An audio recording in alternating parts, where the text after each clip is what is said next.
I woke up in the middle of the night, on Sunday, March 29th, and I had the chills, and I guess I knew something was wrong then.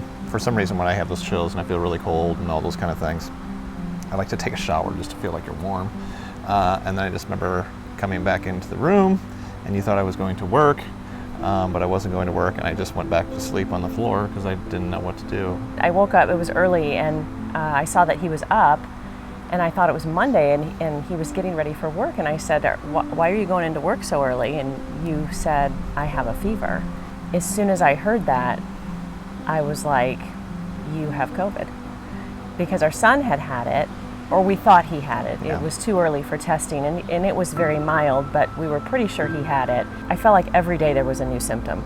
So you started with a fever, and you had a little bit of a cough, but it wasn't bad. So that's when we were like, well, maybe it isn't COVID because your cough's not that bad. Yeah. But each day your cough got a little bit worse, and you had, then one day you had terrible muscle aches, and you were really tired, and he took a lot of naps. He would get up in the morning, and probably within an hour he would take his first nap. But it came to Thursday morning. I just remember calling my boss, and I'm like, people are just emailing me, asking me all the stuff, and I said, I can't do it anymore.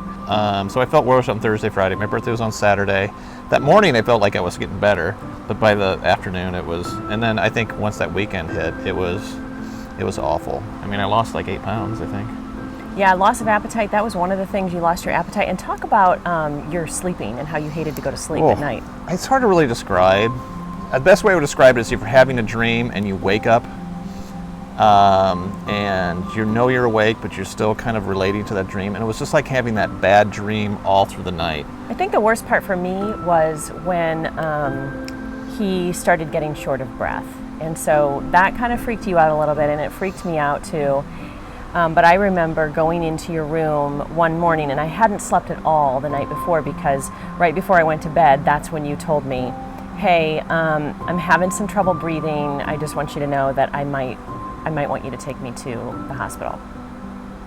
I said, okay, well, do you want to go now? And you didn't. And I said, well, just wake me up in the middle of the night, because we were sleeping in different bedrooms. That was the only kind of physical distancing that we did. For the most part, yeah. And so I didn't sleep very well at all. And so I remember getting up first thing in the morning and going to check on you. And you were just curled up in the fetal position in bed. And I said, how are you feeling this morning? And you could barely answer.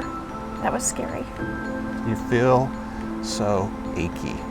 That's really what it was, and just tired and achy. That was the worst, of just knowing that it's just getting worse. And I know, but remember, like on Tuesday, I'm like, and it sounds kind of cliche, I'm so sick and tired of being sick and tired.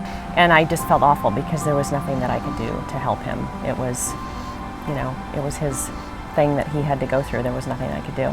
I get a lot of people that'll ask me, how are you doing?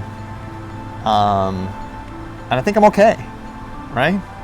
Yeah. Yeah, you're good. I mean, you didn't have long-lasting effects, I don't think. I mean, I think like within 2 weeks of you kind of not having it anymore, you were back to your normal activity level.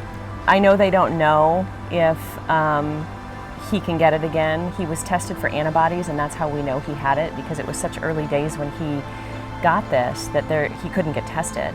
And so we never really knew for sure. I mean, we knew that that's what he had. He had every single symptom.